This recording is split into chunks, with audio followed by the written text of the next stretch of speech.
C'est bon ça.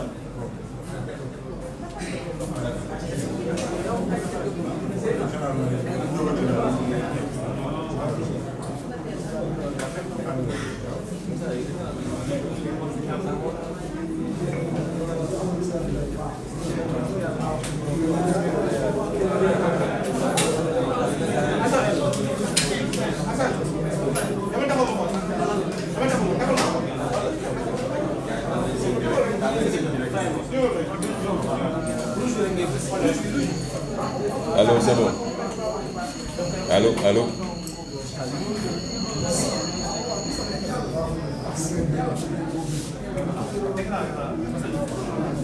Hein? Non, non, là.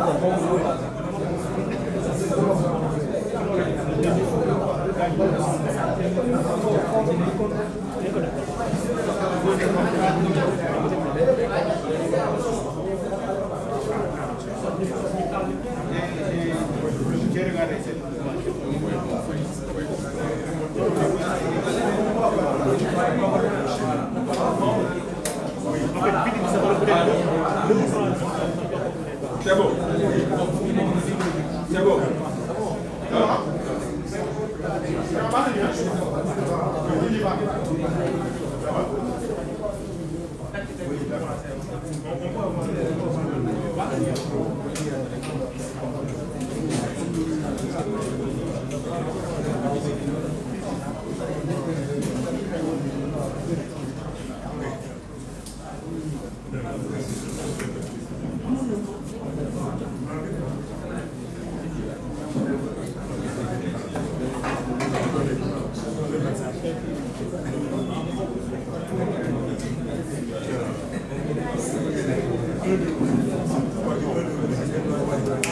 C'est bon.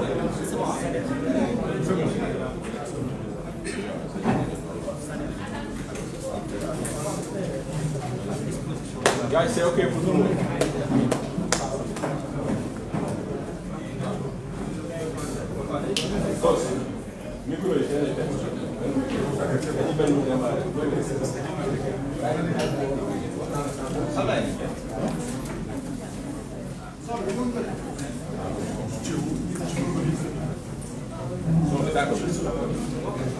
D'accord.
Madame, Messieurs,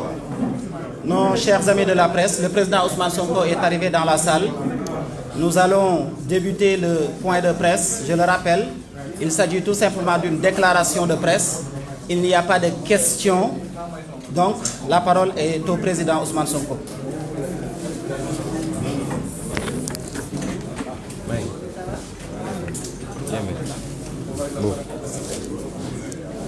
Oui.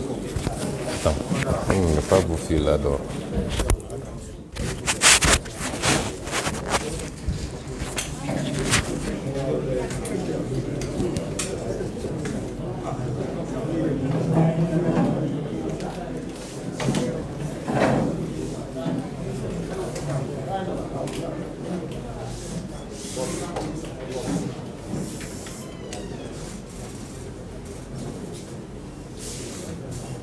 mbokk yi asalaamaaleykum ñu ngi leen di nuyu di leen ziar ci bésu àjjuma bi di nuyu di jaajëfal suñu mbokku presse bi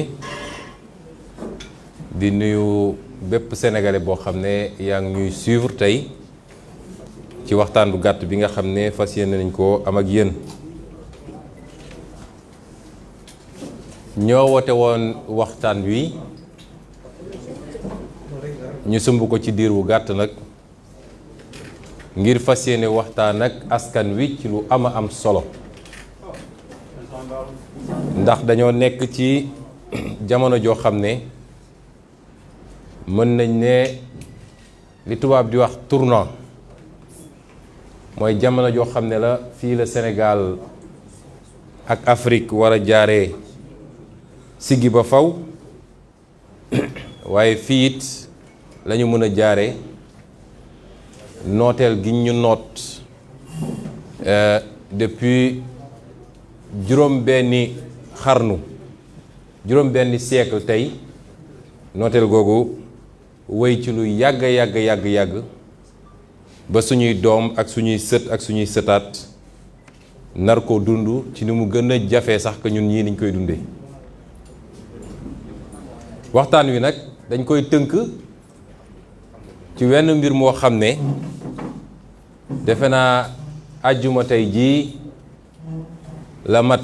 ab semaine gannaaw Macky Sall ak gouvernement am ba ñu jàllalee assemblée nationale benn dogal benn loi boo xam ne lu dangereux la ci réew mi. ñu ne woon nag nañ ci waxtaan ma biral léegi ni waxtaan wi solo si du waxtaan ci dimension technique u loi bi ndax loolu lañ ca waroon wax nañ ko keroog jàpp naa it boobu ba léegi avocat yi wax nañu professeur université yi wax nañu praticien droit yi wax nañu ci li jëm ci wàllu technique. waaye jàpp naa ni sénégalais yu bëree natt nañu mbir mi wax nañ ci kon li may waxtaan ak yéen tey mooy li nga xam ne moom la ñu baaxoo ñun ci suñu wàllu politique mooy di yee askan wi di xippiloo askan wi ba ñu xam lan moo nekk ci gannaaw lépp loo xam ne Macky Sall ak nguuram ñu ngi koy sumb loolay solo su waxtaan bi tey ba ci njëkk mooy kan moo nekk ci gannaaw loi bii nga xam ne dañ koy binduloo dañ koy woteloo ay loi waaye léeg-léeg ña koy woteloo ak ña koy defloo seen intérêt day taseeg intérêt Macky Sall. loi bi loi bu doy waar la ndax réew àdduna bi yépp kenn amu ci loi bu ni mel Sénégal moo ko njëkk a am en tout cas man réew yu bëri yoo xam ne jànkonte nañu ak terrorisme dem naa jékki seen législation maanaam la ñu am ci ay loi ci lu jëm ci mbirum xeex terrorisme dama wax réew yi nga xam ne ñoom jàkkoonte nañu ak terrorisme waaye gisuma ci benn réew du Amérique du Angleterre du France du Chine du xawma kan ak kan gisuma ci benn réew boo xam ne jàllale na ci assemblée nationale am lu mel nii ci ay loi waa léegi lan moo waral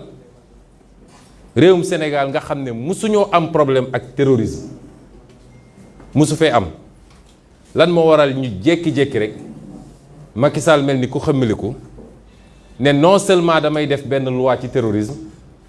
waaye jël li gën a garaaw ci lu ñu mus a def ci loi ci terrorisme mu jàllale ko ci assemblée nationale. dama bëgg sénégalais bu nekk laaj boppam laaj boobu parce que lu am solo la lan moo làqu ci gannaaw loola. may fàttali wax bu am solo bu sëñ Mansour Sy Djamil suñu sëriñ suñu xarit suñu collègue wax keroog ci assemblée nationale mooy ku fi mus a jóg ngir taxawal dëgg ku fi mus a jóg pour yee askanam ku fi mus a jóg pour libérer askanam colon bi tubaab bi jiiñ na la terrorisme ñu fàttali ko loolu te su ma ko waxee dama bëgg ñu bañ a réere mbir nag ni su ma nee tubaab bi dafa am tubaab bi ci boppam ak tubaab yu ñuul yi ko fi toogal ñooñu yëpp ngay boole ci tubaab bi ndax bañ koy def ci jamono maam bañ koy def ci jamono ba sañuy maam daan résister muy ñu résister ak gànnaay muy ñu résister pacifiquement bañ koy def ci jamono jooju dañ doon am toujours nag ay tubaab yu ñuul kukk ni man mi dëkk ci réew mi juddoo fi màggee fi seeni maamaat màggee fi ñooñu ñoo leen doon defal liggéey bu salte bi loolu nag dañu fi ba tey ne mu amee woon ci jamono maam noonu la amee suñu jamono. may wax ni loi bi boo ko jëlee dafa di loi boo xam ne dañ ko dem copier ci li ñuy wax terrorisme act muy loi antiterrorisme bi nga xam ne Tony Blair bi muy nekk premier ministre Grande-Bretagne en 2006 moo ko woteeloon waaye may fàttali collègue ni bi mu koy wotelu dafa fekk mu amoon attentat yi amoon Londres en 2005 nee naa ba tey jii de déggaguma ñu ne Sénégal terrorisme am na fi te bu dee ñun rek sénégalais entre ñun terrorisme du fi musa am parce que duñu peuple boobu mais loi bi fa lañ ko jëlee boo jëlee loi boobu jël loi bii Macky Sall jàllale da ngay gis ni dañoo dem copier rek coller ko waaye nag mu am luñ ci yokk ndax am na loo xam ne dans une démocratie kenn sañu ko Tony Blair moom ci boppam am na loo xam ne sañu ko ci Grande-Bretagne moo tax d'abord ci fond bi li ñuy wax fond mooy li ne ci biir loi bi Tony Blair jëlul woon li ñuy wax les délits de droit commun délit de droit commun mooy lépp loo xam ne masalan délit politique la mooy ku manifester wala ñu ne toj nañ fi ay affaire wala ñu ne ñaari nit xeex nañu kenn gaañ moromam wala ñu ne nit dugg na fenn sàcc parce que yooyu yëpp mi ngi ci loi bi loolu la ñuy wax délit de droit commun loolu doo ko fekk ci benn législation ci àdduna du Amérique nga xam ne moo gën a jànkonteel ak terrorisme du France du Grande-Bretagne mennum Sénégal moo fi am kon tappale gi Macky Sall di tappale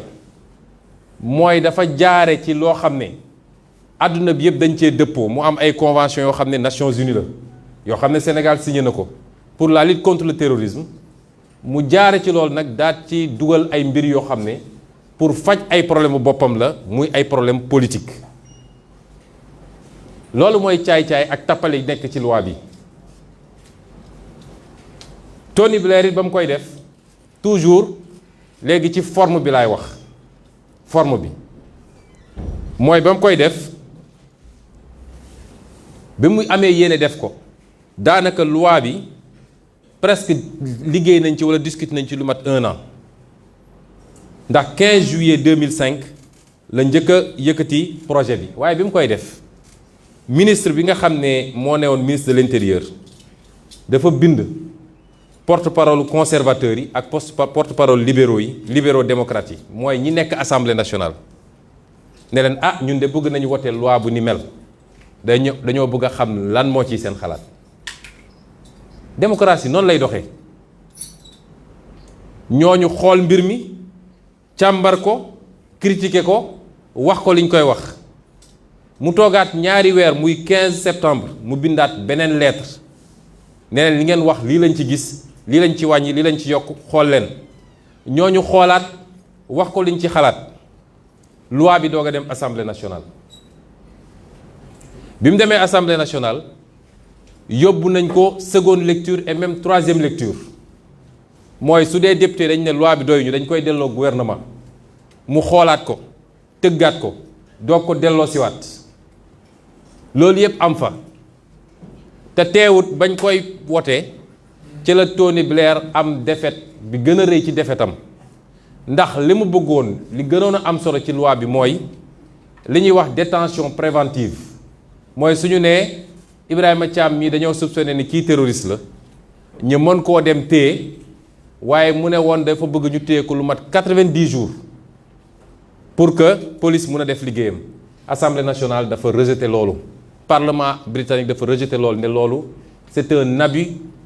contre les libertés munoo téye nit inculpé woo ko jugé woo ko 90 jours ñetti weeru yàlla nga ne yaa ngi dem wër ay preuve muy woon défaite bi gën a rëy bu Tony Blair am ci carrière politique am. ñun nag Sénégal Macky Sall ak ñi mu àndal dañuy dem def li ñuy def liggéey ci ay weeri weer xëy rek ne procédure d'urgence. Est-ce que xam nga sénégalais xam nañ ñuy procédure d'urgence mooy lii assemblée nationale ndeysaan góor gi Moustapha Niass buñ ko joxee jox ko ndigal nag ne ko lii lu jàmp la mu mel ni dafa am ñu taxaw buntu Sénégal nag yor ay bomb di waaj a éclater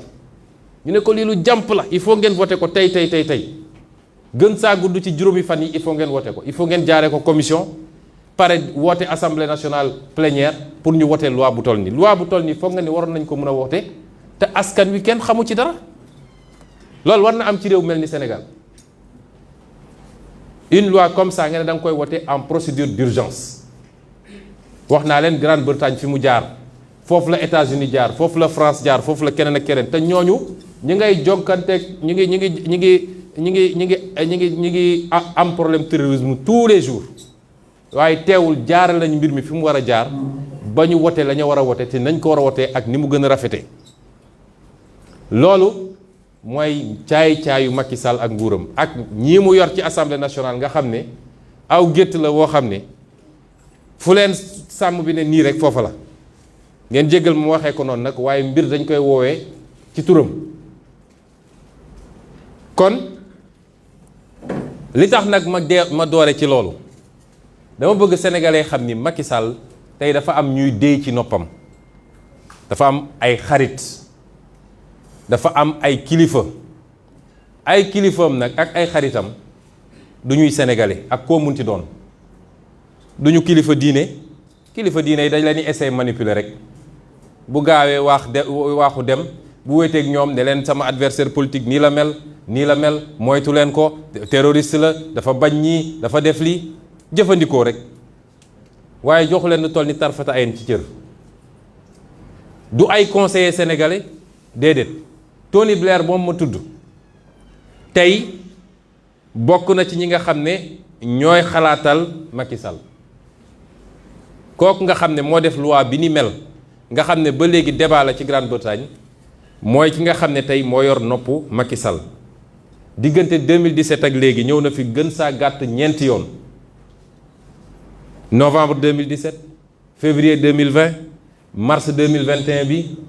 te saa su ñëwee nag dina tëjoog Macky Sall lu jafe sénégalais yépp saa su ñëwee dugg leen internet léegi ngeen def visite Tony Blair au Sénégal dina tëjoog Macky Sall Tony Blair nag ñëpp xam nañ ko mu doon ci manipulation ethnique ñëpp xam nañu la mu jotoon liggéey ca Bosnie Kosovo ñëpp xam nañu la ma jotoon a liggéey ci Irak ndax guerru Irak bu amee moom bokk na ci ñu ko gën a sooke ndax moo ne woon Saddam Hussein dafa yor ay armes nucléaires kooku tey mooy un des premiers conseillers du gouvernement du Sénégal démb rek maa ngi gis ci benn site internet ñu naan Ablaye Diouf Sarr da doon def conférence call ak Tony Blair nee na ko waaw ñun dañoo am problème nu ñuy defee suñu fichier Covid kooku ne ko waaw dinaa xool Université Oxford am na benn affaire bu ñuy développé dinaa ci wax pour ñu jàppale leen si ñoo xam ne amuñu benn personnalité ku ci faji sa soxla bopp sax il faut nga woote. ñaareel bi nga xam ne tey mu ngi yor nopp Macky Sall mooy ki ñuy wax Nicolas Sarkozy mooy ki ne woon ñun africain dañoo tardé ñun africain histoire daf ñoo bax gannaaw fii la ko waxee woon Ndakaaru kooku nga xam ne tey moo taal Libi moo reylu Kadhafi ndax ñépp xam nañ ni reylu Kadhafi boobu moo taal Mali tey ndax groupe yooyu ñuy wax jihadiste bi ñu reyee Kadhafi nga xam ne moom moo doon verrou foofu la ñu jël ay armes jël ay pick-up teg ko ci traverser tout le désert pour ñëw déstabiliser le Mali. loolu liggéeyu France la liggéeyu Nicolas Sarkozy la Sarkozy boobu diggante 10 et 14 juin bii rek masalan balaa ñuy une semaine balaa ñu ñuy andi loi bi Sarkozy mi ngi woon fii Ndakaaru te daje na ak ñoom ñooñu ñoo yor tey nopp Macky Sall ñoo koy wax li mu war a def. am na ku ñuy wax Jean-Louis Bruguière nga xam ne moom ab juge antiterroriste la woon foofu ci tugal ca France tey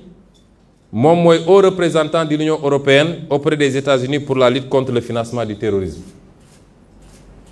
kooku du gëj Sénégal 26 mai 2021 bi rek mi ngi woon fii ab mercenaire la léegi boo xam ne Afrique yépp Togo Sénégal fu ne day dem ñu koy defal ay contrat yu duun nag mu ne moom moo leen di conseiller ci mbirum lutte contre le terrorisme Mauritanie gii barki démb la fa jóge parce que Abdul Aziz ba may nekk président da ko jëloon signaloon ko ab contrat di ko fay lu rëy mu ne da koy defaral ay texte ci lutte contre le terrorisme Abdul Aziz jóge na fa delluwaat na pour renouveler contrat am ak ku bees ki fa ne dugat Sénégal te saa su ñëwee nag dina dajeeg moom waaye su paree dina dajeeg seen magistrat parce que dafa am ay magistrat Macky Sall nag magistrat APR ñii ma wax nii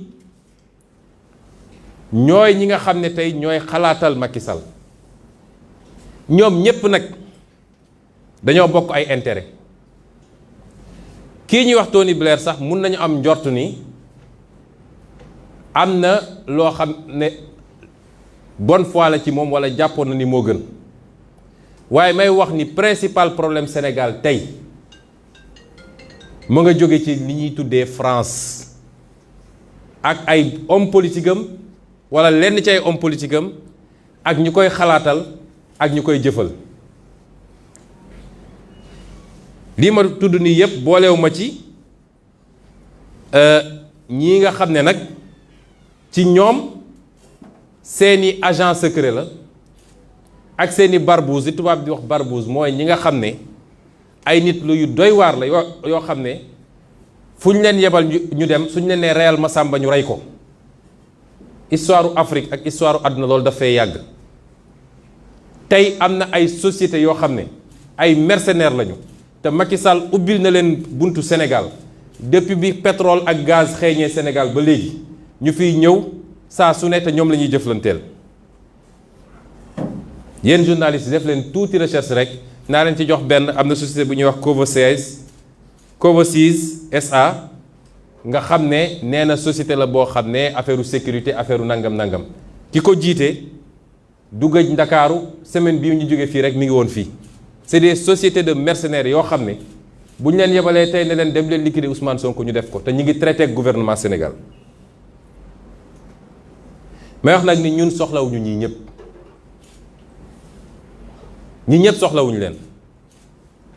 ñun ubbeeku nañu pour liggéey ak ñëpp waaye li ñu soxla mooy ay investissement li ñu soxla mooy ay transfert de technologie lu ñu soxla mooy luy industrialiser suñu réew waaye ay homme politique yoo xam ne réew yi ñu jot a jiite sax defuñu fa lu ñu leen nawee defuñu ko fa ndax Sarkozy deful lu ñu ko nawee fa mu jóge Blair defu ko keneen ak keneen tey ñooñu ñaari fan yu ne ñu taal seen avion ñëw Sénégal mooy seen paradis léegi bu ñëwee nag nga gis suñu gars yi ku nekk di xoggaliku keroog maa ngi gis kenn ki dem naan day visiter loo Tony Blair suñu détestante bi boo ko gisee mi ngi mel ni kuy recevoir yàlla loolu mooy Sénégal ñuy wax nag surtout waa France néew ma suñu problème yépp ci France a jóge ndax càccum alalu réew mi du France suñu autorité yi la détournement deniers publics du France jël di séddoo yaak sa njaboot du France jaay suñu ressource naturelle du France donte am nañ ci ñoom part de responsabilité ndax saa su ne dañuy ut benn préfet bu ñu fiy teg boo xam ne luñ ko ne lii la ñu bëgg mu def ko loolu ci seen part de responsabilité waaye nag la may wax mooy dafa jot France teggeeku ñu dafa jot France wàcc ñu ba ñu dajee ak France ba léegi 15e siècle ba léegi problème sur problème suñu dara baaxul wax leen ma ban réew la fi France colonisé ba pare di ko imposer waat néocolonisation te réew moomu avancé amul ci àdduna juróom benn siècle depuis esclavage jël suñuy maam noot dem jaay te nee nañ kenn du ko wax nag mun nañu wax ci li daloon juif yi mun nañu wax li dal arméniens yi waaye lu dal nit ñu ñuul yi nga xam ne des millions de personnes lañu jël fii ñii dee ci géej gi ñi ñu sànni leen ñii ñu takk leen dem jaay leen kenn du ci wax te ñu waroon ñu compenser nañ ko defee ak yahud yi def ko keneen ak keneen dañu waroon compenser ñu ñëwaat ñu ne colonisation par force dinañu noot seeni réew di nangu seeni alal di leen imposer lu ñu bëgg ku bañ ñu duma ku bañ ñu exiler loolu it ñu dund kook France tey jii France jël tànkam teg suñu baat rek mel ni Chauvin ak George Floyd mënuñoo noyyi d'ailleurs c'est pas étonnant que waa ji sant Chauvin d'ailleurs loolu dafa war a jeex mënatuñ ko dootuñu ko nangu te France boobu it dafa am loo xam ne jaral na ko lu ne man damay wax ni dafa jot France def ni ay moroomam waaye bëgg a wéeru ci yeneen réew yi rek di leen noot Allemagne mooy première puissance économique d'Europe te Allemagne wéeruwul ci benn réew nootul kenn Italie Espagne keneen ak keneen Norvège Suède nootuñu kenn mennum France moo ñu fatt rek ne du fi jóge mu jaral ko nag chaque fois il faut mu faxas ko mu fiy teg moo tax complot ak Macky Sall mooy nu Macky Sall di fexe ba am 3e mandat ñuy wax France nag dootoo ñu imposer kenn ci réew mi c'est fini dootuñu nangu ñu ñuy imposer président de la République te naafeq gi nekk ci France mooy xoolal li xew nee nañu Mali mere nañu Maliens yi parce que dañu interrompre processus de transition wax ma processus constitutionnel de mais processus de transition bi dañ ko interrompre waaye Tchad nee nañu bravo doomu Idriss Déby bi te kooku dafa interrompre le processus constitutionnel loolu mooy hypocrisie France la ñuy wax fii ak li ñuy def fële bokkul seen intérêt rek la ñu xam ñu dellu Côte d'Ivoire waa ji ñëw ne forcément am 3e mandat France waxu ci Jean-Yves Le Drian bi ñu ko laajee vidéo baa ngi fi mun naa leen ko envoyé li tax ngeen wax ci Biélorussie ne kooku warul am beneen mandat te Côte d'Ivoire ngeen noppi ci dafa ne parce que Biélorussie ay millions de personnes génn nañ di manifester Côte d'Ivoire kenn manifesté wul loolu mooy France ku leen gën a naafeq ci àdduna amut ñooñu nag ñooñu fatt wit ñooñu ñoo ngemb Macky Sall may wax na bi dama bëgg mu leer ñun contre ñu peuple français amuñu benn problème ak peuple français tey ay sénégalais yu bëri ngi dund foofu di fa liggéey te war faa dund nag ndax la ñoo defal France ba suñuy maam di dee Allemagne ngir xeex pour libérer France loolu yëpp dafa war a tax ñu am fa àq tey ñaata sénégalais dund Espagne ñaata sénégalais dund Italie ñaata sénégalais dund États-Unis est-ce que ñun dañoo xeex pour ñooñu kon ñun dañoo am àq foofu war faa dund du privilège te ba léegi li ñuy jël ci suñu réew mënul fay loolu waaye ñun li ñuy wax jóbalewuñ ko ne dañoo contre France li may wax nii ay nit a nga koy wax biir France bis bu ne mën naa citer ci ñooñu ay député madame Frédérique Dumas dem leen ngeen tapé léegi ngeen xool ses positions moo gën a radical nee na France lii mënatul wéy teggi leen seen tànk ci ñi ngeen noot Jean-Luc Mélenchon bis bu ne ngeen dégg ko wala ngeen lire ko député bu ñuy wax Jean-Paul Lecoq keneen ku ñuy wax André Chassaigne ba ci ay ONG yu am solo comme l'ONG Survie nga xam ne pillage bi ñu nekkee ci continent africain yépp ñu ngi ciy wax chaque jour kon mbir mi du peuple sénégalais contre peuple français du Ousmane Sonko wala Pastef contre la France mbir mi niñ koy ba défendre fii ñun la am ay français yu gëmee noonu di ko défendre te ñooñu ñëpp jàpp naa ni avenir u relation diggante Sénégal ak France ci ñooñu la mën a dépendre parce que su France comprendre ni méthode yooyu ñu doon utiliser ñoom jamono Foccart ak ñoom seen méthode yooyu mënatul dem bu boobaa peut-être collaboration dina continuer ci yeneen anam mooy gagnant-gagnant bu ko comprendre nag dina fi jóge ci anam goo xam ne du ko neex kon ñuy wax tamit nii Macky Sall ñi ñoo ne ci gannaawam lay jubluwaayam nag ñun ñëpp xam nañ ko waaye may profito nee naa Sénégal amul terroriste le Sénégalais ne peut pas être un terroriste buy xëy takk ay ceinture naan mi ngi dem claté boppam wala yëfu dof yooyu amu fi te dinaa ci ñëwaat danger boo xam ne it ay nit mun nañ jógee fële comme ni mu amee Mali jaar ci ab désert bu ne yambala nga xam ne ay milliers de kilomètres carrés la pour ñoo ne ñoo ngi dal ci Sénégal loolu mënut am Sénégal nit jógee fële traverser le fleuve Sénégal yor ay pick-up yor ay truc ak li ñu am ci force de défense de sécurité seen professionnalisme seen qualité loolu amul Sénégal nañu bàyyi di fen askan wi may laaj Macky Sall nag prisonniers yooyu mu jëlee woon Guantanamo kenn xamul lan moo tax mu nangu jël leen andi leen Sénégal prisonniers yi anañu ak ñii nga xam ne ay samba boy lañu ay criminels yu mag a mag lañu nga xam ne fête bu am du tabaski du korité mu gaawantu gracier ci ay nit ñu jël leen di leen recycler feneen pour def leen des tueurs professionnels ñooñu noonu lan moo war a tax mu leen di libérer na Sénégalais posé wu question yooyu lii nag lan mooy jubluwaay bi foofu laay deuxième point bi jubluwaay bi mooy ay intérêt yu daje la waaye intérêt yi mun naa ne intérêt Macky Sall ak ñi mu àndal mooy nu ñuy def ba toogaat ci bopp réew mi nu ñuy def ba am un troisième mandat lii ñuy posé comme acte rek yëpp foofu la jëm intérêt tubaab yi mooy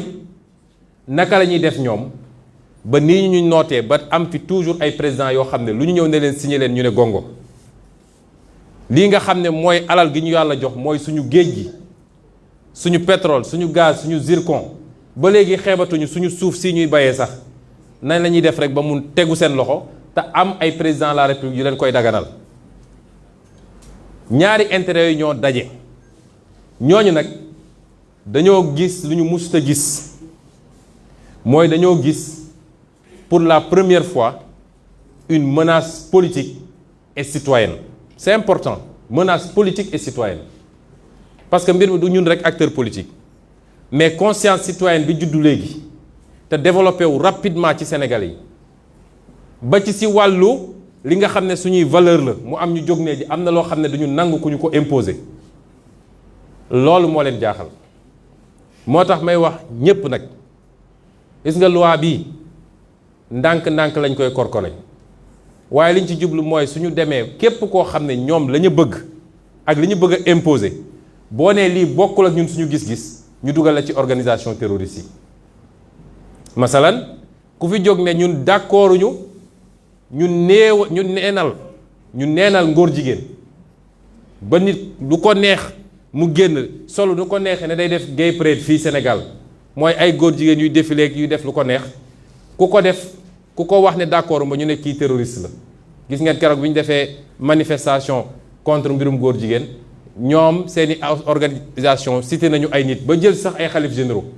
ne ñi ay terroriste lañu France na leen interdire bu ñu duggati suñu territoire syndicaliste bu fi jóg di casse droit am ñu ne terroriste la système la ñu bëgg a andi boo xam ne système dictatorial absolu ba benn kàddu gu àndul ak ñoom du mun a jib ci réew mi loolu mooy seen jubluwaay na ko sénégalais yépp xam kii nga xam ne nag mooy parti Pastef moom cible principale la ci Pastef cible principale la ci li tax ma wax ko mooy boo seetee ba seet la ñuy jublu mooy bu ñu waxee ci financement bi par exemple Pastef mooy le seul parti fii au Sénégal ci loo xam ne lu fës la moo fi andi un mode de financement innovant et participatif mooy nañ ko tàmmee woon di def parce que Pastef pas-pas moo ko lal ñi am pas-pas yépp nag moo xam ci wàllu diine gis nañ ko ci daayira yi moo xam ci wàllu association quartier moo xam ci association politique da ngeen naan la ñuy def ñun dañuy dajale suñu doole ñun defal ko suñu bopp ndax bëgguñu dépendre ci kenn bëgguñu ay lobby ne suñu gannaaw bëgguñu ay intérêt yu lëndëm nekk suñu gannaaw moo tax Pastef taxaw neen ñun dinañu def appel sénégalais yépp nag xeebuñu ci kenn ku ci am sa téeméeri dërëm ba ci ku ci am sa 100 millions boo ko yéenee boo gisee sa bopp ci li ñuy xeex te jàpp ni lii njëriñu réew mi la nga yéene ko jëkkatil nga joxe bañ ko defee temps yële yàlla def sénégalais yi tontu ci bu baax ñu am ci lenn loo xam ne sax daanaka bëriwul ndax lañ ca am yépp moom Macky Sall ba may dem Fuuta la mu fa dépensé ëpp na la ñu dajale ñun ñëpp pour def suñu tournée nationale waaye loolu tiital leen ngeen dégg cuuj boobu mu teg ci ministère de l'intérieur nga xam ne moo gën a dangereux luy danger ci Sénégal attan naa jaay waa këram yépp pour ay intérêt personnel am ngeen dégg ko mu taxaw menacé ne day dissoudre Pastef ñoo ngi koy xaar parce que loolu la ñu bind ci loi bi dama ne àdduna ba mu daj réew àdduna yépp américain bu dëkk France am na sañ-sañu joxe cotisation ci parti républicain wala parti démocrate allemand bu dëkk Sénégal am na sañ-sañu joxe cotisation ci CDU buñ ko toppee bu baax sax dafa mel ni kon ku nekk Italie bokk sab daayira ngeen dajale seen addiya ne da ngeen di andi ay terroriste ngeen wala seen financement terroriste la ab sénégalais bu ne fu ko neex ne man parti bii laa bokk sama dërëm dama ko ciy dugal nga ne ko doo ci dugal parce que dundoo Sénégal te kooku am sañ-sañu wote am sañ-sañu yónni ay waajuram am sañ-sañu sax gouvernement ne inondation am na ñëpp cotiser nga ne man cotiser na nga ne kooku du cotiser ci Pastef te ñoom ñuy sàcc alalu réew mi di dem di def seen campagne ay milliards yoo xam ne ci alal Macky Sall lii muy wër nii di lambar-lambari fan la ko jëlee ban waa APR moo cotiser oto yi muy dawal fan la ko jëlee ñun ñu ne la tuuti li ñu mën a am ci sénégalais yi ñu ne ko fi def ñu tas sa parti nous les attendons. J'en profite d'ailleurs pour lancer officiellement la seconde phase du programme Nemmeeku Tour mooy sénégalais yépp nag ñun xeebuñu dara ku nekk fii ba ku nekk Liechtenstein wala xaw ma fan ku ci am téeméeri dërëm yow mécanicien bi yow menuisier bi yow marayeuse bi yow ku gis boppam ci li ñuy liggéey yow mi nekk bitim réew mi nekk fii ku ci am looy joxe joxeel 1 million de sénégalais bu ñu joxee ku nekk 500 francs 500 millions la parti bu sérieux noonu lay liggéey te dërëm bu ñu collecté bu ñu woowee nañ leen ne dërëm bii kii moo ko joxe numéro carte d'identité ma ngi nii sénégalais la amul benn 15 boo xam ne day jógee ci bitim réew. loolu nag dinañ ko def lancé waat ko ci fan yi ba gis kan mooy taxaw nag ne moo ñu koy tere. objectif itam toujours mooy nu ñuy def ba suñu alalu réew ñu continuer téye ko. mun naa leen wax ni jamono jii ñu tel nii tey ñii yëngatu ci wàllum pétrole yépp ñi ngi fii Sénégal ñoom ñépp ñëw nañu ña ngay tëju ak ñoom di waxtaan ci naka lañuy pàccoowee alalu réew mi te booba jamono amul benn sénégalais bu yéeg ñoom ñépp ñi ngi ñëw diggante le 26 le 27 et le 28 juin vol Air France moo leen andi AF 718 mun naa leen ci waxal ni ñi ñëw bari nañu lool boo seetee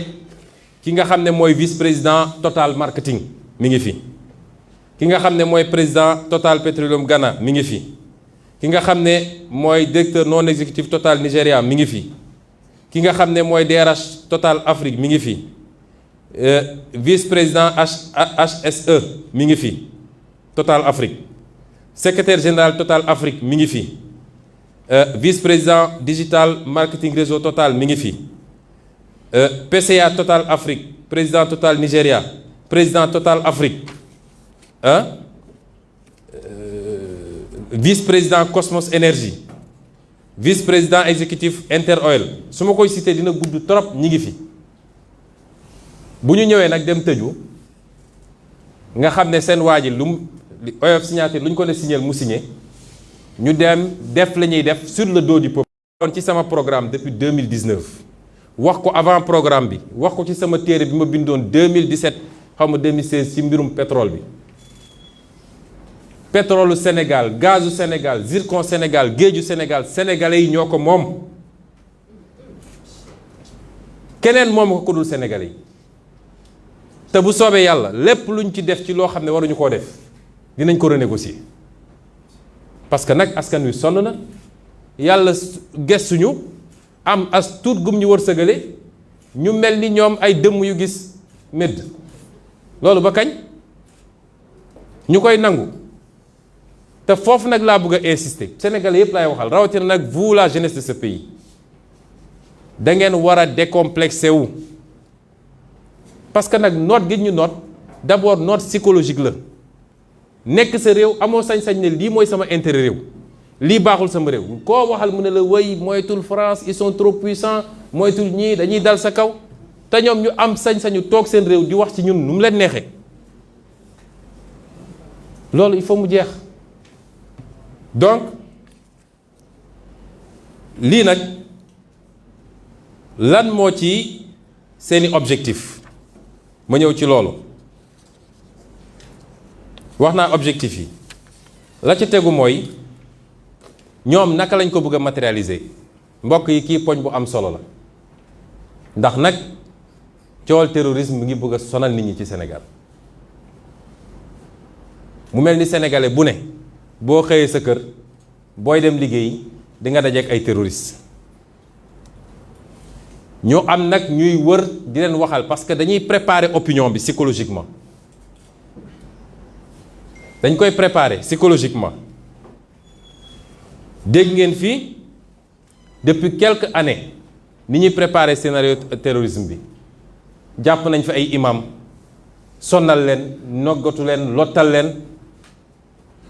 traité leen ci anam goo xam ne indigne na nga traité ci nit bu mel noonu ne ay terroristes lañu te gis nañ fi mu mujjee nekkate terroristes yi mooy ñi doon ji ñaate terrorisme jàpp nañ fi ay jeunes yu de rien du tout xale bi ñuy wax Saër Kébé ñi ngi yàq àddunaam benn xale bu ndaw sans défense pour benn poste internet rek Serigne Bassirou Gueye mel ni nag ku ñu xabtal ci ndaw si xale bi sonnal ko 8 ba dégg naa sax léegi am na problème psychologique loolu yëpp pour gëmloo sénégalais nii ay ngandim terroriste la ñu am ci réew mi dégg ngeen bi fi événement yi amee mois de mars ministre de l'intérieur taxaw ci télé bi naan ay terroriste laak ay force occulte ak ana ñooñu ba léegi am réew mel ni Sénégal ak li ñu am ci ay service nga ne ay force occulte dugg nañ fi ba def li ñuy def ba disparaître ba sey te mënoo ci jàpp kenn ne benn ngi nii loolu yëpp pour préparer opinion yi la. dégg ngeen ministre affaires étrangères dem France 24 xamu ban télé moom it mbërërër wax ne ay terroristes ñoo fi nekk ay léegi lii te bañ koy wax nag su dee ci wàllu média moom toujours ci média France lañ koy waxee. ñu tegaat ci tuuti ministre de la justice génn moom gën a catastrophique moom it wax la même chose demaat Fuuta wax ko ci alpulaar ne waa Fuuta terroriste yaa ngi ñëw te bu ñu ñëwee dinañu rend jigéen ñi xotti biiru ñi nga xam ne dañoo ëmb wax ay waxu dof yoo xam ne kenn xamul fu mu ko jëlee te lenn rek la ci jublu mooy ñoom dama bëgg sénégalais xam ne dañoo am benn stratégie boo xam ne pour mu dox il faut ñu njëkk a tiital sénégalais yi te bokk na ci leen mun a aider ci stratégie boobu mooy nañu fexe ba féewale jullit ñi dem ci ñii ne leen yéen ay tarixa yi moytu leen ñële nii la ñu mel dem ci ñii ne leen moytu leen ñële loolu mooy seen stratégie te ñi leen ko jàngal waa bitim réew la yooyu yépp nag dafa am lu ñuy préparer gis nañ fi ay nit yu dem ci ay plateau télé wala taxaw ci assemblée nationale ne ñoom xam nañu ay terroristes yi fi nekk wax ko ci anam yoo xam ne ndeysaan mouchoir yi génn nit ñi di jooy ak ñi di xalangoog ñu naan bi ñuy est-ce que sax newuñu ci buntu télé beeg lu ne ñu wax ko loolu yépp pour préparer psychologiquement la ñuy waaj a def ñoom la dinaa ci ñëw la ñuy waaj a def mooy lan damay wax sénégalais yi ne acte terroriste bu fi amee Macky Sall ak ñi mu àndal ñoo ko def parce que ci loolu la ñu nekk ci loolu la ñuy dox attan nañu clateloo fi bombe créer fi acte terroriste pour ne li ñu leen doon wax yépp a ngi nii nag daal di gaawantu jël ay pouvoirs spéciaux mooy dooleel Macky Sall ne ko am nga sañ-sañu ku yëngatu nga dóor parce que le pays est en guerre bu dee ci corona bi rek la fi andi woon loolu ku yëngatuñu dóor parce que nee na dañ doon guerre ak benn microbe bu kenn gisul ku yëngatu ku fi 19 heures fekkoon ngay dogg a wàcc sax amoo kaar ñu fekk la fa duma bis bu ñu kalaatee li ñuy kalaatee ba pare dina ne nag sëriñ seeg mouvement citoyen ñëpp waxoon naa leen nous sommes en danger donc pouvoirs spéciaux te sénégalais yi nañu xam ni nag bu boobaa amul kenn ku ciy mucc koo xam ne neewoon nga ni ànduma ak Macky Sall ku ci ne ànduma ak Macky Sall moo xam citoyen nga moo xam mouvement citoyen nga moo xam société civile moo xam parti politique nga moo xam syndicat nga xamal ni jaasi gi dina dal sa kaw loolu la ñuy waajal te bu amee nag dina doon avec la complicité du procureur de la République Bassirou Gueye parce que nu nit mu ne taxaw ne man xam naa ay terroristes yaa ngi biir Sénégal man de Ousmane Sonko su ma ko waxoon benn détachement GIGN moo may jël si guddi sama kër ku ko waxoon ci ñi fi nekk ñu jël si la ay nit di lambari ci télé yi di ko wax boobu ba léegi kenn woowu leen ne serait-ce qu'à titre de témoin ça veut dire que ils sont complices loolu ñu ciy teel a addu teel cee wax sénégalais yi parce que dafa am loo xam ne ñun duñ ko mën a nangul kenn seeni méthode nag xam nañ ko mooy li France defoon Mali mooy la ñuy def Burkina bu ñu duggee cim réew dinañu fexe ba commencer attaquer force de défense et de sécurité yi wax naa ni loolu dina jafe fii Sénégal parce que duñu réew yooyu te suñuy force de défense et de sécurité bi wax ji bëree ba bëri 4 avril defe naa gendarmerie armée ñoom ñëpp taxaw nañ ne li ñu wax amul du dëgg waaye ñooñu ku ñu doyul kan moo leen doy ay politiciens di wër naan terroriste ngi fii ñi nga xam ne ñoo suñu kaaraange ne loolu amul boobu ba léegi ñu continuer dañu fàtt ba wotee loi bu mel nii kon musiba am na kon lii la Macky Sall di waaj ma wax ko Sénégalais yi te pour mu réussir ko nag il faut mu téye ay banqaas bokk na ci magistrature bi wala justice bi suñu nee justice bi nag du magistrat yëpp waaye dafa am ñeent ba juróomi poste yoo xam ne dégg naa waxtaan na ak benn magistrat mu ne ma bi ñu nee dañuy proposer ay réformes ay Burkina Faso yi fii lañ doon ñëw di jàng ci ñun waaye léegi raw nañ ñu parce que Burkina Faso boo demee poste magistrat bu libre appel à candidature la appel à candidature mooy dañuy woote ne magistrat bu remplir critère bi ak critère bi mun na déposer dossier ñu def sélection bañ ko bëggee andi Sénégal Macky Sall da leen ne poste procureur poste doyen des juges cour suprême conseil constitutionnel ak xaw ma ban kooku moom mënu ma bàyyi ñu def ko loolu parce que ban njëriñ la am ma nekk président su ma mënul ne tëjal leen ma kii wala bàyyi leen ma kële noonu la ko waxee moo tax poste yooyu ñooy musiba Sénégal li ñuy waaj yëpp nag il faut ñu téye loolu te téye nañ ko yokk ay âge de la retraite yóbbu ay 65 ans 68 ans yokk salaire nommé ay nit yoo xam ne ñëpp xam nañ ki ñu doon pour téye ñaareel bi mooy nañu fexe ba commandement force de défense et sécurité rawatina gendarmerie ak police ñu teg fa ñoo xam ne ñu leen di déggal la même su dee li ñu leen di sant baaxul ci askan wi. ma ciy profité nag di wax général Moussa Fall ñoo ngi koy félicité ci nomination am di ko ñaanal yàlla mu oyofal ko yen bi waaye na doon un républicain na doon un homme d'honneur et un homme de loyauté pas vis-à-vis de Macky Sall waaye vis-à-vis de son peuple ndax bu dee am na ay galon yoo xam ne Macky Sall la ko takkal na xam ni statut gendarme bi mu am askan wee ko jox bu muy judd ba léegi na am la même dignité que Augustin Tine am la même dignité que ki jiite woon police ba jóge fi te mu xam ni combat politique du combat am combat politique diggante ñun acteurs politiques yi la c'est pas le rôle de la gendarmerie bu dee nag dafa joxe assurance ni dina livrer ay opposants à Macky Sall nit ñu ko waxee na ko teg ci suuf te mu fàttaliku nag ni fu askan lëm mu jógee ne ki ko ne ñu ko jiite d'accord ñoo ak yow na xam ni dëgg bi askan bee ko yor fu askan jóg ay millions de personnes jóg ne d'accorduñu bu boobaa dëkk bi askan wee ko yor mënul nekk ci ci loxo ki yor pouvoir bi kon nañu gérer ak mandute lu ko may nag dinañ fekk askan wi may lancer appel force de défense et de sécurité yi yéen ñii nga xam ne yéenay nekk ci troupe yi yéen ñi nga xam ne yéenay exécutants yi yéen ñi nga xam ne yéen yor commandement intermédiaire yi bu leen kenn defloo loo xam ne contre votre peuple la bu leen ko nangu jaru ko benn nit ak njabootam ak ay nitam jaruñu ko bu leen ko mus a nangu comme ni ngeen ko mus a defee te nag na ngeen di vérifier seeni munitions parce que gis nga événement mars bi mu fi amee man dañ maa interpellé envoyé ma sax ay audio ay nit yu doon wax ay tubaab ne dañuy def comme ni ñuy def ci yeneen réewu Afrique yi mooy munitions yi ñu leen di jox yi ñuy wax arme bal yi nga xam ne bal blanche la normalement warul rey dañuy fexe ba jaxase ay bal réel yoo xam ne day mel exactement noonu bu ko defee bu ñu tiiree rek benn ñëw nekk te bal réel la mu àndi problème bu ñaar ñeent dee rek nit ñi dañuy daw parce que sénégalais dañoo ragal lool.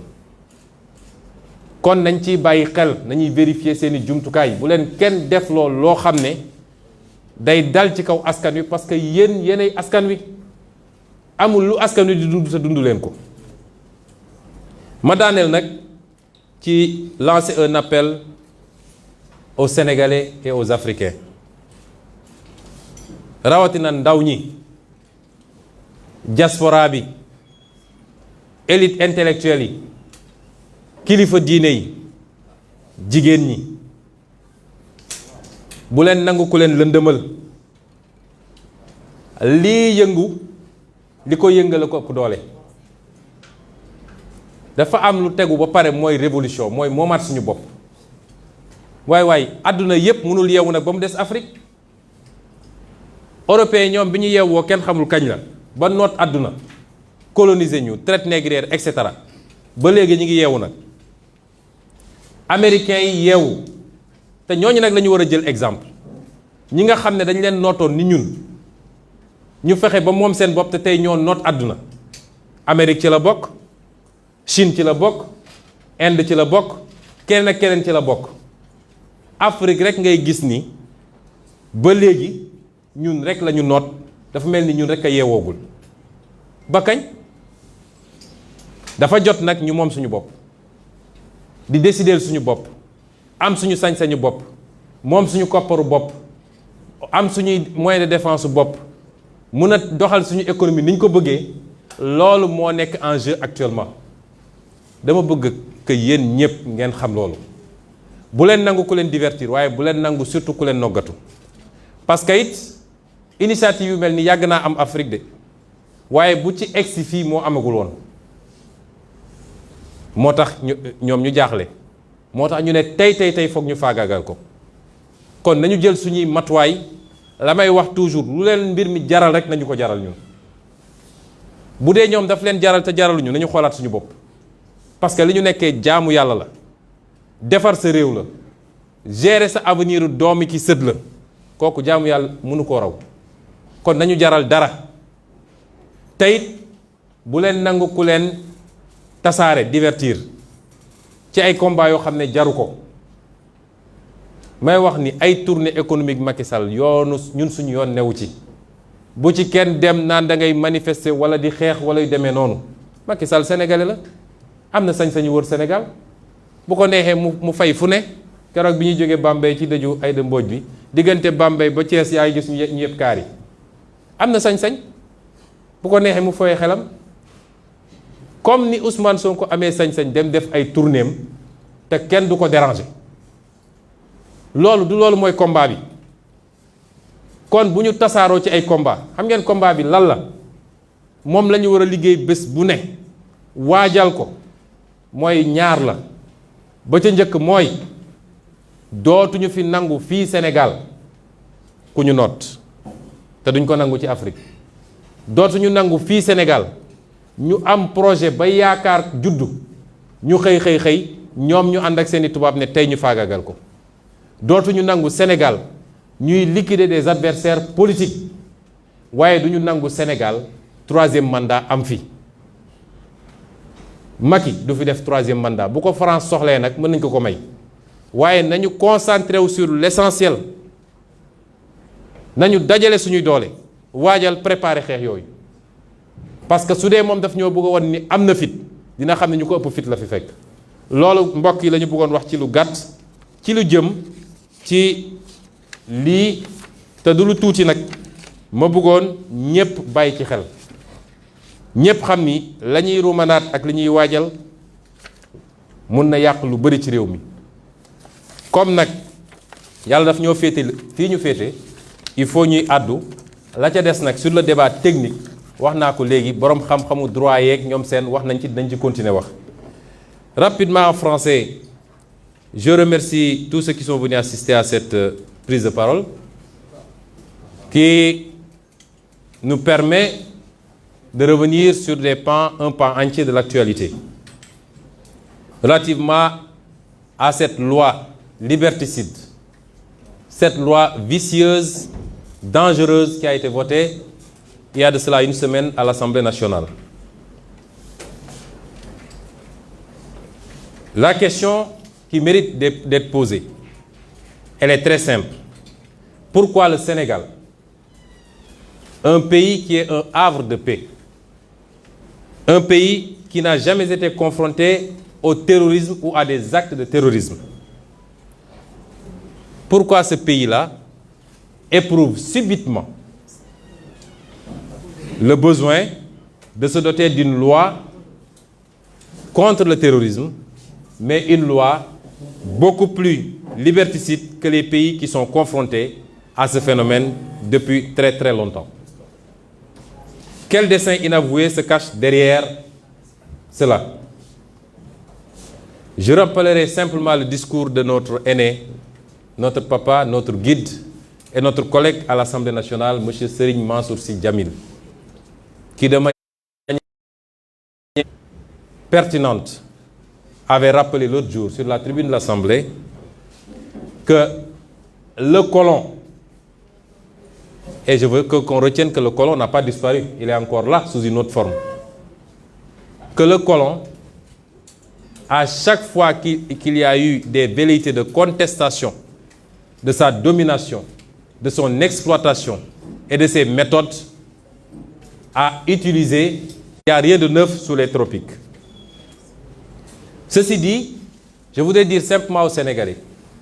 que cette loi est la copie conforme du Terrorism Act de Tony Blair de 2006. Mais seulement,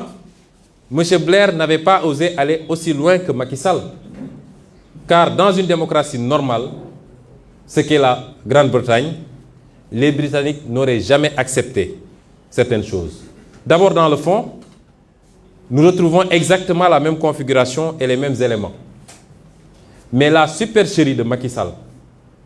qui est un homme vicieux dans sa gouvernance, la supercherie, c'est d'en avoir profité parce qu'une loi sur le terrorisme en soi ne gêne personne. Elle est même l'émanation des conventions. Tous les autres délits politiques liés au droit de manifester, liés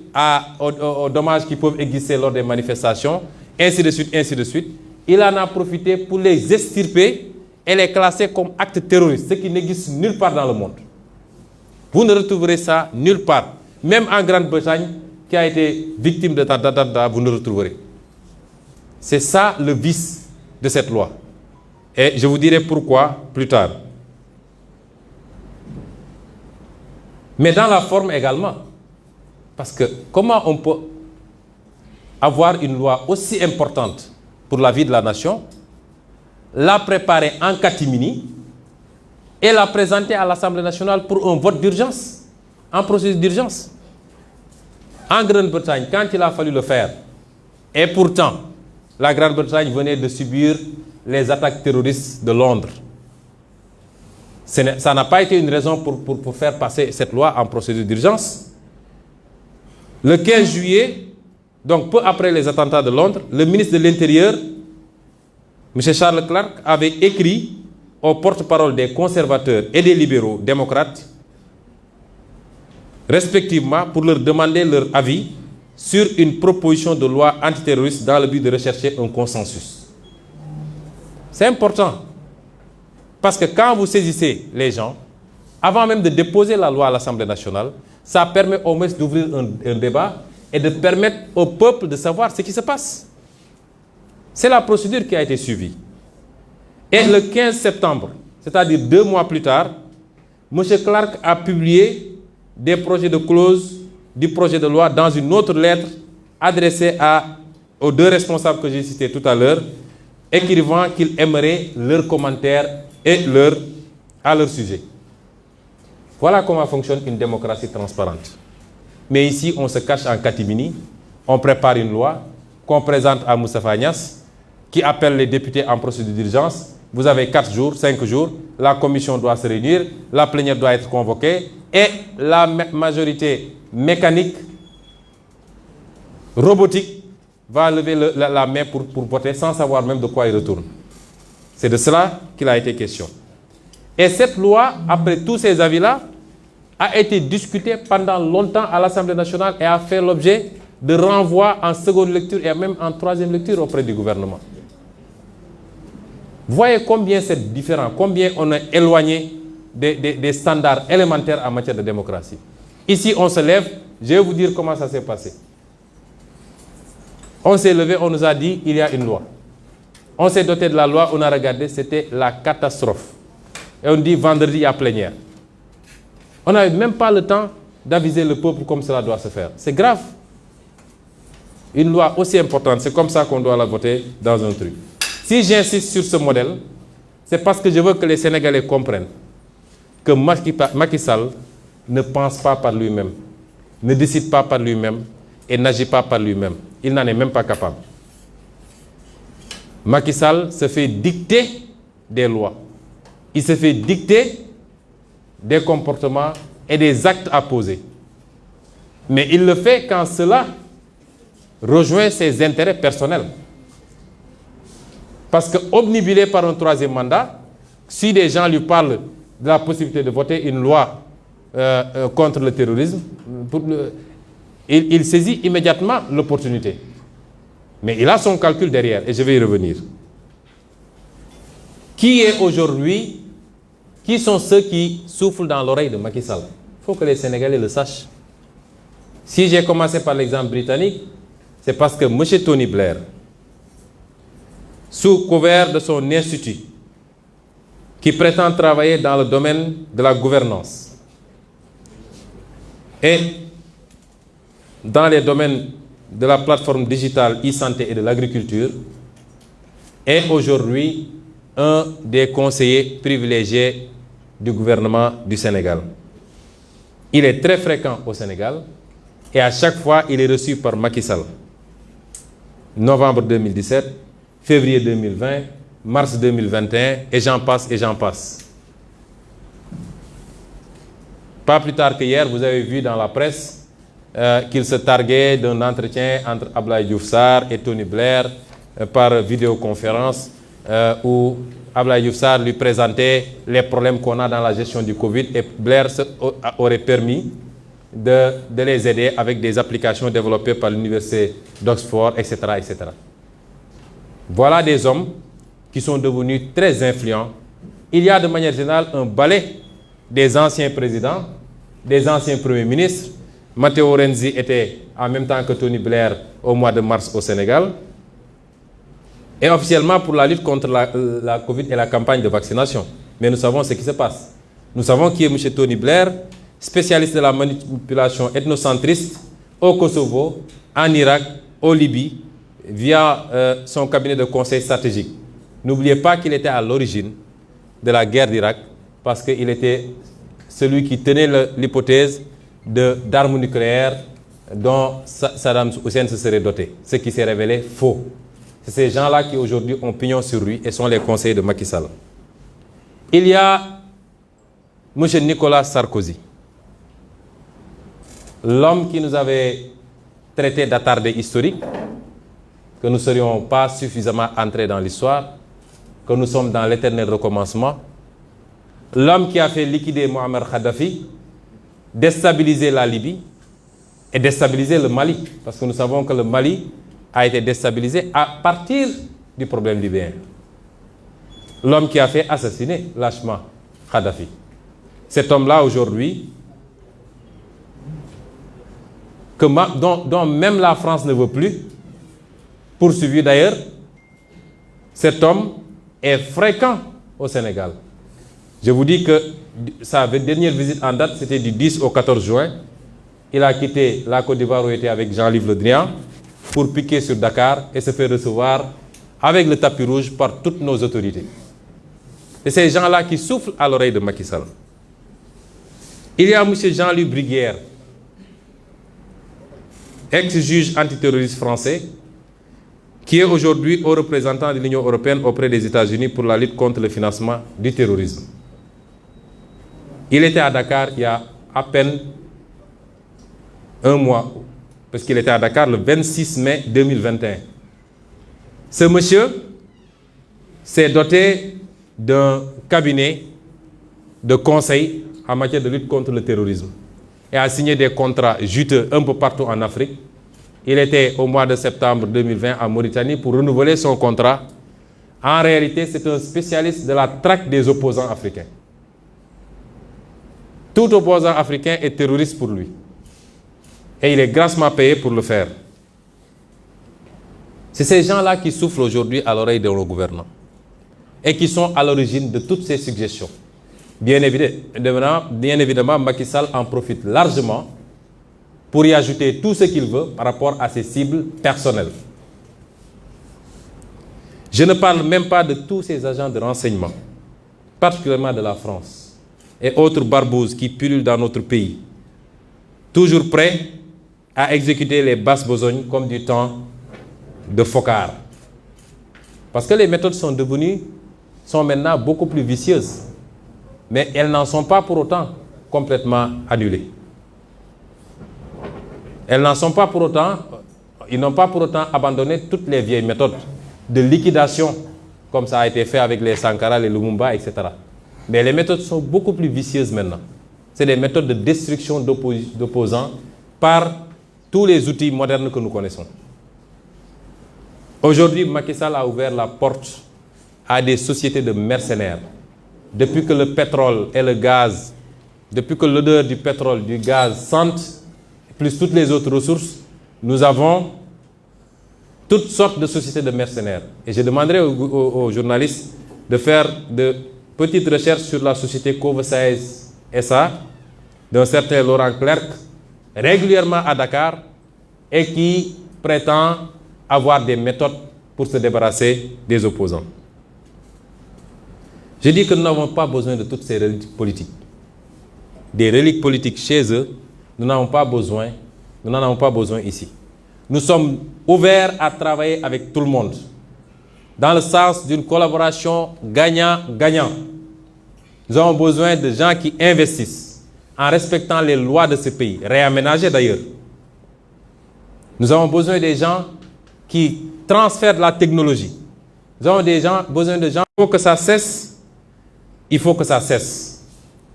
Je ne suis pas en train de dire que la France est à l'origine de tous nos maux. Elle n'est pas responsable de la corruption de nos élites. L'argent du peuple qui est volé tous les jours, détourné dans des comptes offshore, détourné pour construire des immeubles à gauche, à droite, détourné pour corrompre de l'électorat. C'est ça, la France n'en est pas responsable. Même si son attitude complaisante peut y jouer pour quelque chose. La France n'est pas responsable du clientélisme, des détournements de deniers publics, de l'incompétence de nos leaders, incapables d'identifier les priorités. Elle n'est pas responsable forcément du bradage de nos ressources, même si elle en bénéficie très largement. Tout ça est de la responsabilité de nos dirigeants, incompétents, incapables et qui ne sont pas des patriotes du tout. Mais il est temps que la France lève son genou de notre cou. 7 siècles de misère faits de traite humaine, de colonisation et aujourd'hui de néocolonisation, cela suffit. Il est temps que la France nous foute la paix. Il est temps que la France prenne exemple sur ses voisins européens. L'Allemagne est la première puissance économique d'Europe, loin devant la France. La 3e ou 4e puissance économique du monde. L'Allemagne n'exploite aucun pays, aucune colonie. Je peux citer l'Italie, je peux citer l'Espagne, qui avait des colonies avant, mais qui n'exploitent personne, qui ne font pas ingérence, qui n'imposent pas des dirigeants dans leur ancienne colonie. Au nom de quoi la France croit pouvoir continuer à nous imposer des dirigeants, à faire des choix à notre place. Cela doit cesser et l'Afrique nouvelle, la jeunesse africaine, les élites africaines, la diaspora africaine dit non, ça ne peut pas continuer. L'hypocrisie de cette France se vit et s'exprime tous les jours. Prenons exemple du cas du Mali et du Tchad. Au Tchad, où le processus constitutionnel a été interrompu, la France a applaudi et son président est allé consacrer le nouveau roi. Au Mali, où ce n'est pas le processus constitutionnel qui a été interrompu, mais le processus de transition, la France a condamné et même a pris ses clics et ses claques pour dire qu'elle quitte le Mali. Ça, c'est de l'hypocrisie. C'est le 2 poids, 2 mesures. C'est le double langage que la France tient en Afrique. Quand on a interrogé M. Jean-Yves Le Drian sur la situation en Côte d'Ivoire, pourquoi la France a laissé faire un 3e mandat, il a dit simplement pourquoi il l'a accepté pour Ouattara et pourquoi elle le refuse pour la Biélorussie. Puisque la France a condamné en Biélorussie, a même poussé l'Union européenne à condamner. M. Le Drian répond en disant que c'est parce qu'en Biélorussie, il y a eu des millions de personnes qui sont sorties dans les rues et que ce n'était pas le cas en Côte d'Ivoire. Voilà comment la France traite les questions africaines. Personnellement, nous n'attendons absolument rien de la France. Nous voulons qu'elle cesse de s'ingérer dans nos affaires. Que le peuple sénégalais puisse avoir le droit de choisir librement Et non pas parce que la France a choisi un candidat, avec les méthodes qu'on connaît. On commence par cibler les gens, on les décore dans des légions d'honneur ou dans je ne sais quel autre grade, chevalier de je ne sais quoi. On les inscrit dans des loges maçonniques et on leur dit préparez-vous, ce sera vous après. Même l'hypothèse où Macky Sall ne pourrait pas passer, nous savons qui est en train d'être préparé par la France. Cela doit cesser, ça ne se passera plus comme ça. Que l'on soit bien clair, nous n'avons rien contre le peuple français. Et en France même, des voix politiques et citoyennes se lèvent pour tenir le même discours que celui que je suis en train de vous tenir. Les députés, par exemple, Madame Frédérique Dumas, qui intervient régulièrement sur la tribune de l'Assemblée, qui écrit régulièrement au ministre des Affaires étrangères, puisqu'elle est membre de la Commission des Affaires étrangères, pour soulever ce comportement injuste de la France vis-à-vis de l'Afrique, tient le même discours que nous. Messieurs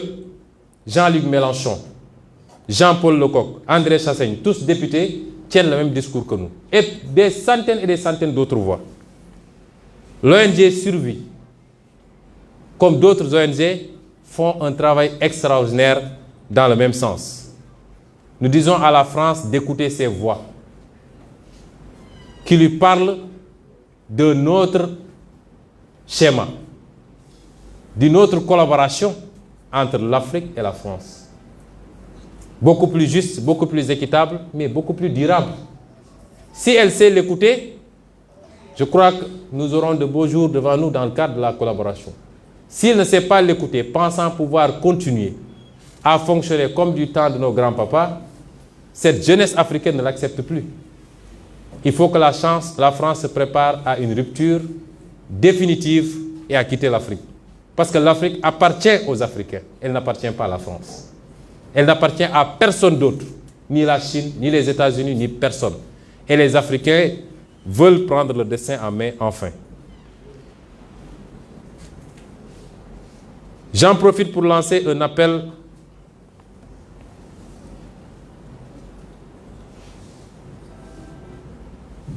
pour poser un certain nombre de questions d'ailleurs au président Macky Sall, puisqu'on nous parle de terrorisme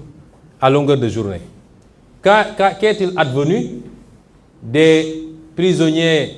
de Guantanamo qu'il avait fait transférer au Sénégal pour une raison que personne ne connaît? Nous n'avons aucun rapport avec ces gens-là. Nous ne sommes pas mêlés ni de près ni de loin à ces questions de terrorisme. Pourquoi a-t-il fait transférer ces prisonniers et que sont devenus ces prisonniers? Que deviennent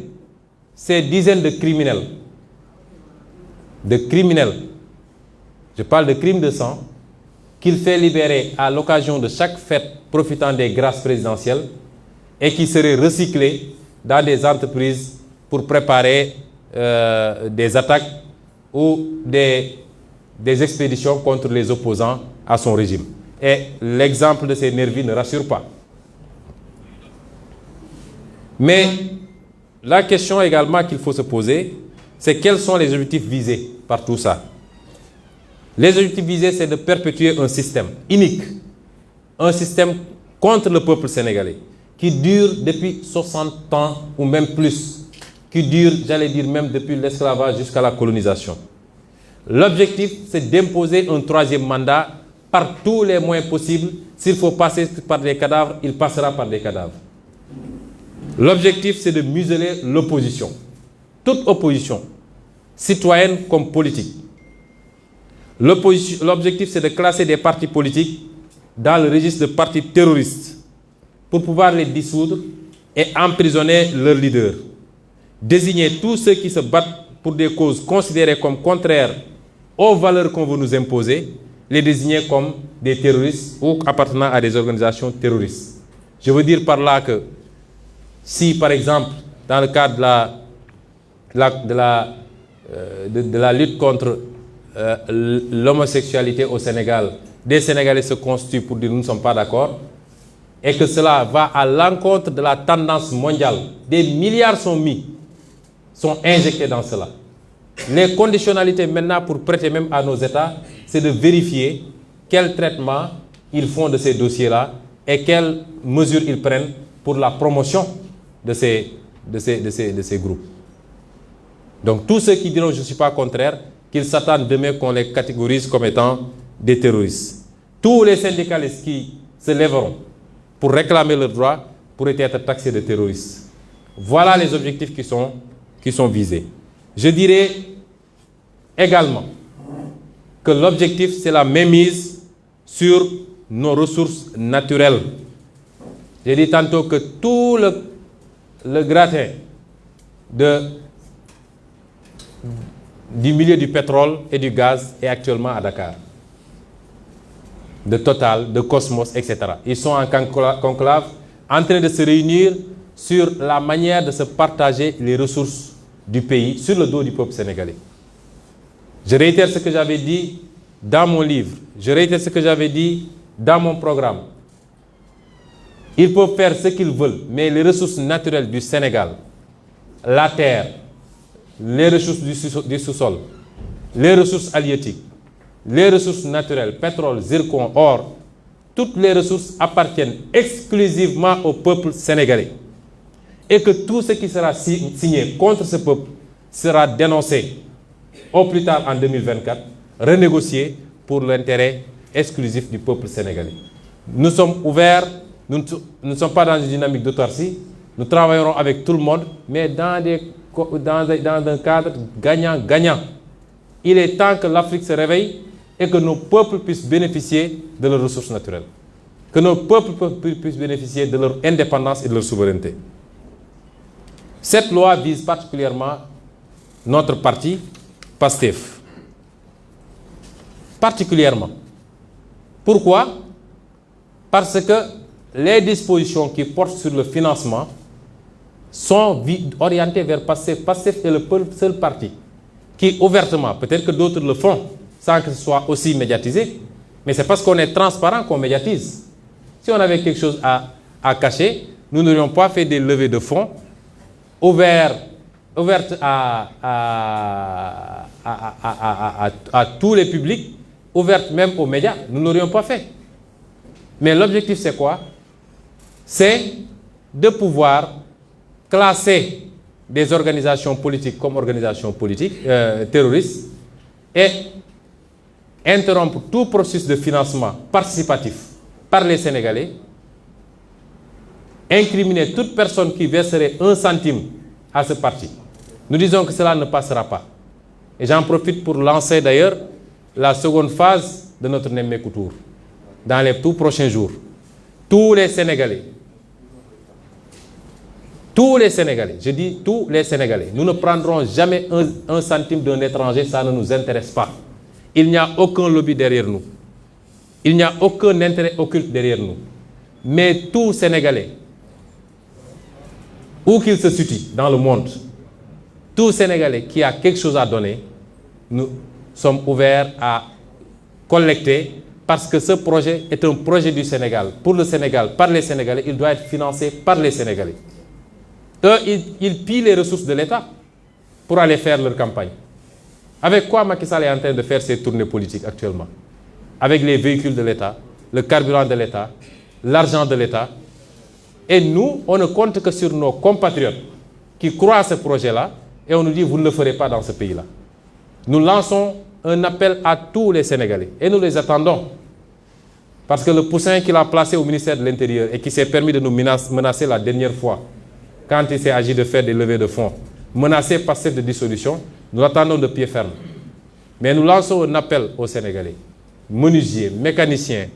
marailleurs, chauffeurs de taxi, tous ceux qui croient à ce que nous faisons, immigrés,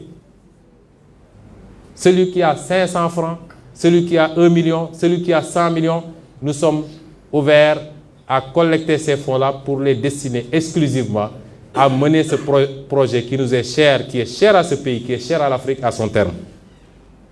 Et je dis que c'est comme ça que ça se passe dans tout le monde. Dans toutes les démocraties sérieuses, c'est les militants et les militantes. C'est les sympathisants et les sympathisants qui financent l'action politique.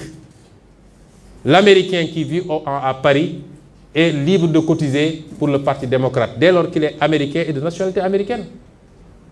Personne ne pourra nous empêcher de faire appel aux Sénégalais.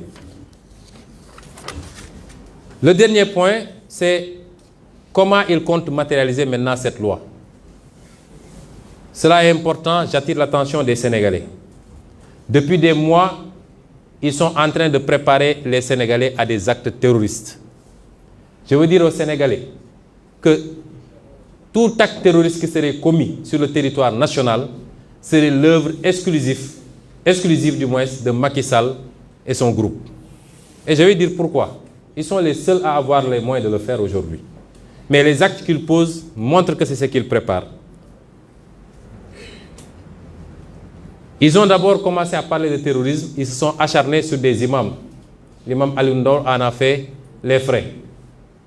Torturé pendant des mois pour aboutir à rien. Le jeune Sayer Kébé, pour un petit post Facebook de rien du tout. Et tellement, il y a un tel acharnement du procureur sur ce jeune que d'après les nouvelles qu'on m'a données, il aurait même des problèmes psychologiques.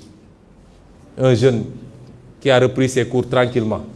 qu'on poursuit en appel. On s'acharne parce qu'on veut coûte que coûte faire croire aux Sénégalais qu'il y a des terroristes derrière chaque quartier.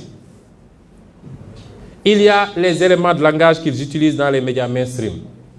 Il y a les déclarations du ministre de l'Intérieur lors des événements du mois de mars. Il avait dit, d'ailleurs lui c'est l'homme de l'opération Pinel-Laprade. Nos amis journalistes, quand vous le rencontrerez, demandez-lui c'est quoi l'opération Pinel-Laprade. Même pour comploter contre les opposants, il faut des noms de code français. Vous avez entendu toutes ces déclarations disant que les Sénégalais qui manifestaient, c'était des terroristes. Vous avez entendu les déclarations du ministre des Affaires étrangères, qui semble avoir complètement perdu la boussole, la pauvre dame, sur France 24, qui chantonnait la même chose. Vous avez entendu les déclarations du ministre de la Justice. Lui, c'est la calamité. C'est une catastrophe ambiante. Et vous avez entendu ces déclarations. D'abord, dans une télé, allant jusqu'à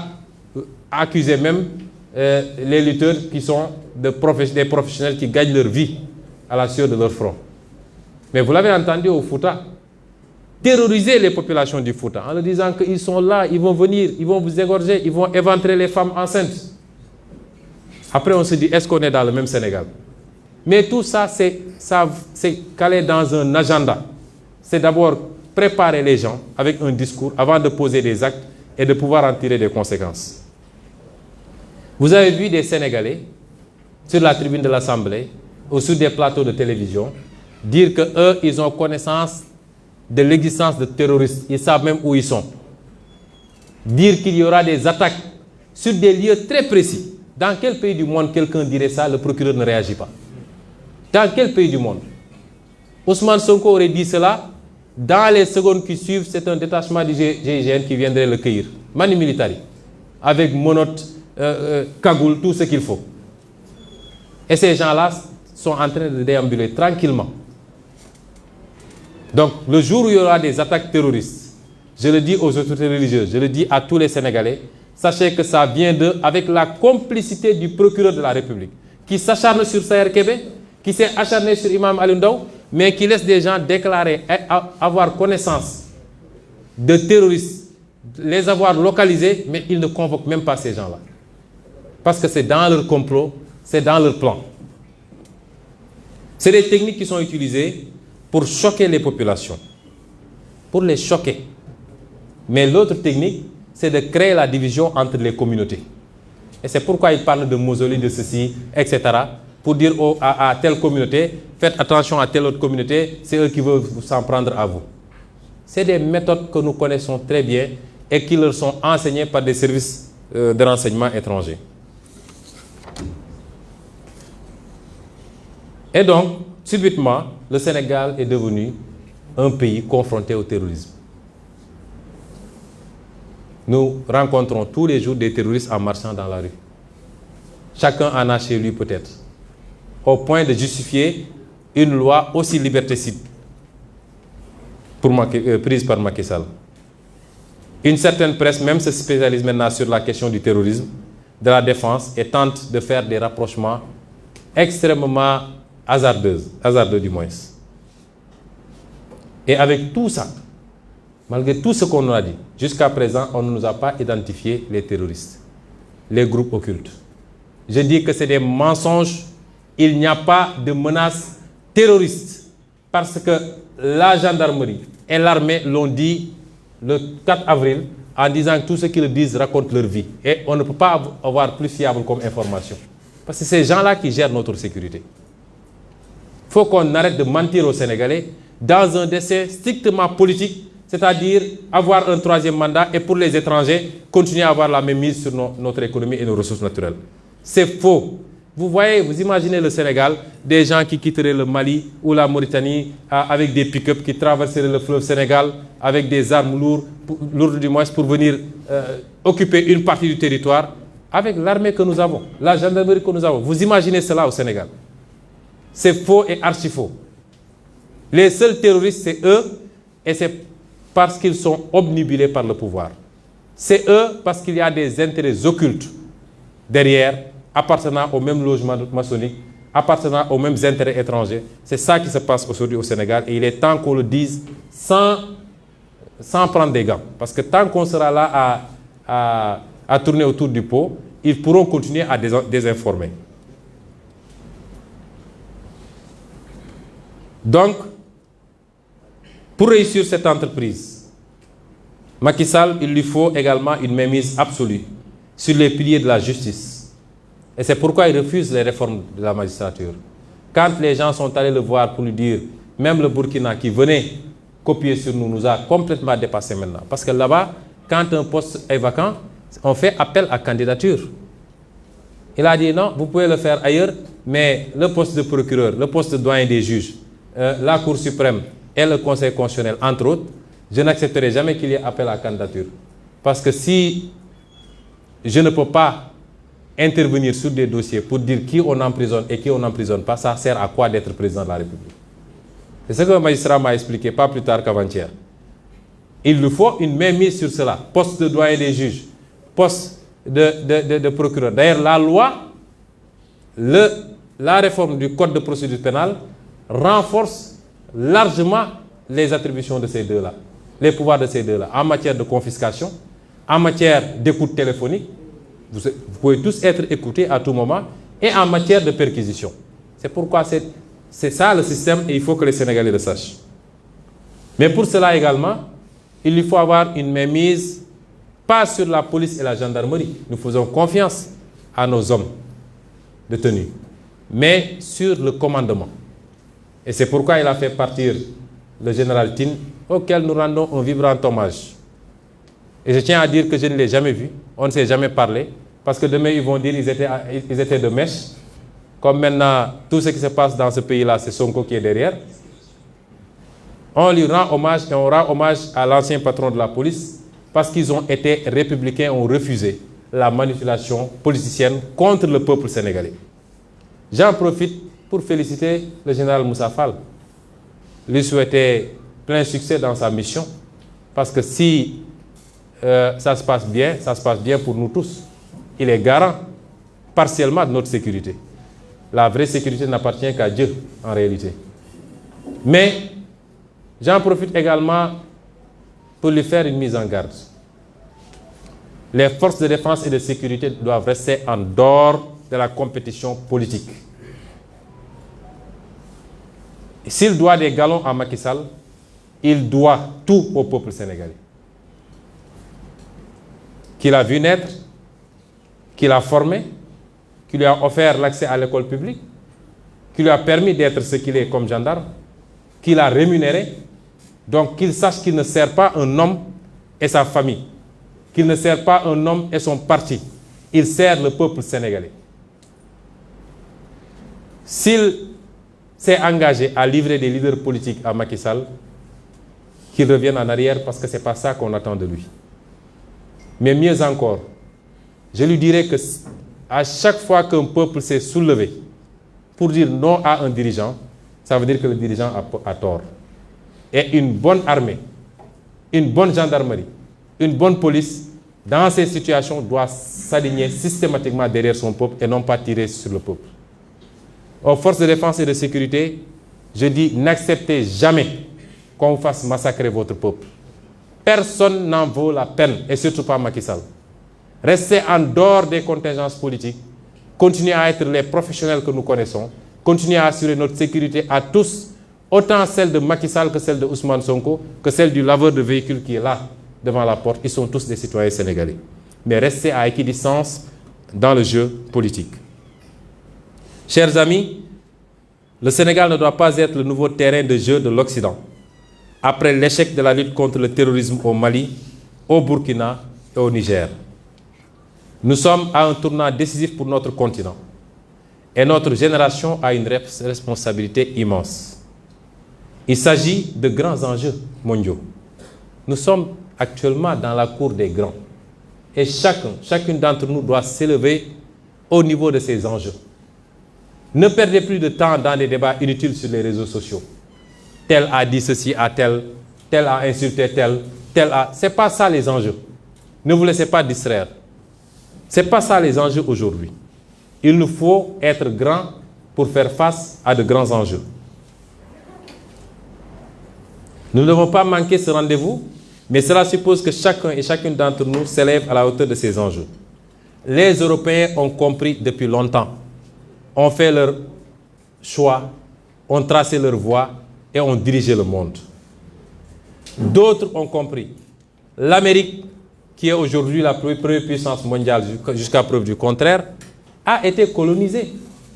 Elle est indépendante depuis à peine 200 ans. Et cette Amérique-là a compris. La Chine a compris et a fini de rattraper son retard. Est devenue quasiment la première puissance économique du monde et en phase de rattraper son retard militaire. L'Inde, dans tous les continents, les gens ont compris, sauf sur le continent africain. Cela ne peut pas continuer. Ce 21e siècle doit être africain, je l'ai dit et redit. Mais ça suppose que nous soyons à la hauteur des enjeux. Mais ça suppose aussi que nous ouvrions les yeux et que nous soyons prêts pour une longue et difficile bataille. Car nous avons affaire à des gens sans foi ni loi, omnibulés par le pouvoir et l'argent, et appartenant tous aux mêmes super loges. Je demande aux militants, aux militantes, aux sympathisants, aux sympathisantes et à tous les Sénégalais, ne vous laissez pas divertir par leur stratégie de diversion et concentrez-vous sur les vraies batailles. Nous n'avons rien à faire dans les visites de Macky Sall. Laissez-le parader si ça le rassure.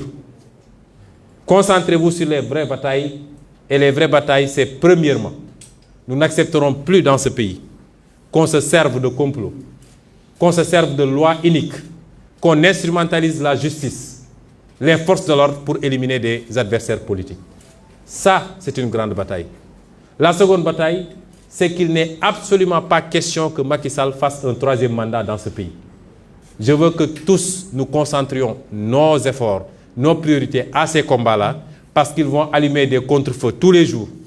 Ils vont lever de faux lièvres tous les jours pour qu'on disperse nos forces à discuter du sexe des anges. Il faut aujourd'hui qu'on se recentre, qu'on se concentre, parce que l'heure est grave, mais la victoire n'a jamais été autant apportée et nous allons la remporter, s'il plaît à Dieu. Je vous remercie.